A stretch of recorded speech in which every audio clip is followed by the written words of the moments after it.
मित्रों, मृत्यु हमारे जीवन का अटल सत्य है। यानी जिसने भी इस पृथ्वी लोक पर जन्म लिया है उसे एक ना एक दिन अवश्य ही इस लोक को छोड़कर जाना पड़ेगा। भगवत गीता में श्री कृष्ण ने भी कहा है कि आत्मा एक निश्चित समय के बाद एक शरीर को त्याग कर दूसरा शरीर धारण करती है, जबकि आत्मा अमर होती है।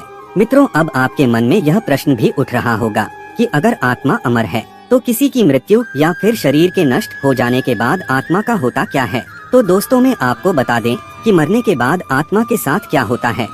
इसका वर्णन हिंदुओं के पवित्र पुराणों में से एक गरुड़ पुराण में मिलता है, जिसमें यह भी बताया गया है कि मृत्यु के कितने दिनों बाद जीवात्मा यमलोक पहुंचती है और रास्ते में उसे किस तरह की यात्राओं का सामना करना पड़ता है। मृत्यु के बाद एक आत्मा की यमलोक तक की यात्रा में 47 दिन लगते हैं। तो क्या होता है इन 47 दिनों में जीवात्मा के साथ, यही जानेंगे आज के इस वीडियो में। नमस्कार, द हिंदू ग्रंथ पर आप सभी का एक बार फिर स्वागत है। गरुड़ पुराण में वर्णित कथा के अनुसार एक दिन भगवान विष्णु के वाहन गरुड़ उनसे पूछते हैं कि हे नारायण, मैं यह जानना चाहता हूँ कि मृत्यु के बाद आत्मा का क्या होता है और वे जीवात्मा कितने दिनों के बाद यमलोक पहुँचते हैं। तब श्रीहरि गरुड़ से कहते हैं, हे खग, जब किसी जीव की मृत्यु होती है तब उसकी आत्मा 47 दिनों तक इधर उधर भटकने और कई यात्राओं को सहने के बाद यमलोक पहुंचती है। आगे वह यह भी कहते हैं कि जब किसी जीव की मृत्यु नजदीक आती है तो सबसे पहले उसकी आवाज जाती है और जब अंतिम समय आता है तो मरने वाले व्यक्ति को कुछ समय के लिए दिव्य दृष्टि मिलती है। इस दिव्य दृष्टि के मिलने के बाद मनुष्य सारे संसार को एक रूप में देखने लगता है। उसकी सारी इंद्रियां शिथिल हो जाती है, जिसके बाद मृत्यु के समय यमलोक से 2 यमदूत आते हैं। यमदूतों को देखते ही आत्मा डर से हाहाकार करने लगती है और शरीर से बाहर निकल जाती है।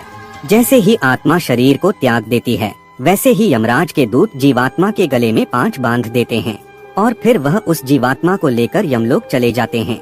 गरुड़ पुराण की माने तो अगर मरने वाली आत्मा पवित्र हो तो उसे परमात्मा खुद अपने वाहन से लेने आते हैं, लेकिन अगर आत्मा पापी हो तो उसे गर्म वायु और अंधेरे के रास्ते से गुजरना पड़ता है। पापी आत्मा को यमलोक पहुंचने पर कई प्रकार की यातनाएं दी जाती है। फिर उसी दिन उस आत्मा को आकाश मार्ग से वापस उसी घर में छोड़ दिया जाता है जिस घर में उसने अपना शरीर त्यागा था। उस घर में आकर जीवात्मा अपने शरीर में फिर से घुसने का प्रयास तो करती है, लेकिन यमदूत के पार से बंधे होने के कारण ऐसा कर नहीं पाती। आत्मा ना चाहते हुए भी अपनी अंतिम रस्मों को होते हुए अपनी आँखों से देखती है। यानी कि 12 दिनों तक आत्मा अपनों के बीच ही रहती है।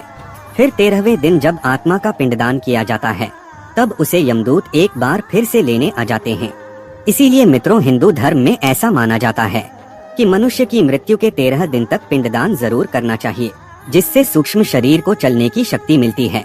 फिर भी इसके बाद आत्मा को यमलोक तक का सफर कठिन ही रहता है।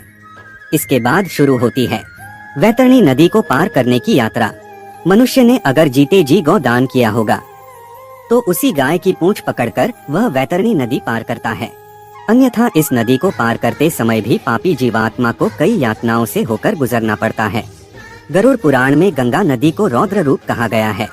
इस नदी से हमेशा आग की लपटें निकलती रहती है, जिस कारण यह देखने में लाल प्रतीत होती है। इस नदी से गुजरते समय जीवात्मा को कई खतरनाक जीवों का दर्द सहना पड़ता है। इससे गुजरते समय आत्मा को ऐसा महसूस होता है मानो जैसे कि कोई उसे इसमें डुबोना चाह रहा हो। नदी पार करते समय उसे बहुत पीड़ा से होकर गुजरना पड़ता है। इस तरह पापी जीवात्मा को इस नदी को पार करने में 34 दिन का समय और लगता है, जिसके बाद जीवात्मा यमदूतों के साथ यमलोक पहुंच जाती है, जहां उसे उसके कर्मों के अनुसार सजा भुगतने के लिए भेज दिया जाता है। इसीलिए मित्रों, अगर आप मृत्यु के पश्चात इस तरह के कष्टों को नहीं भोगना चाहते तो अपने जीवन काल में अच्छे कर्म करें, क्योंकि चाहे आप जिसके लिए भी जीवन भर बुरे कर्म करते रहे, ये याद रखें कि मरने के बाद कर्म को भोगने के लिए आपका साथ वहाँ कोई नहीं देगा।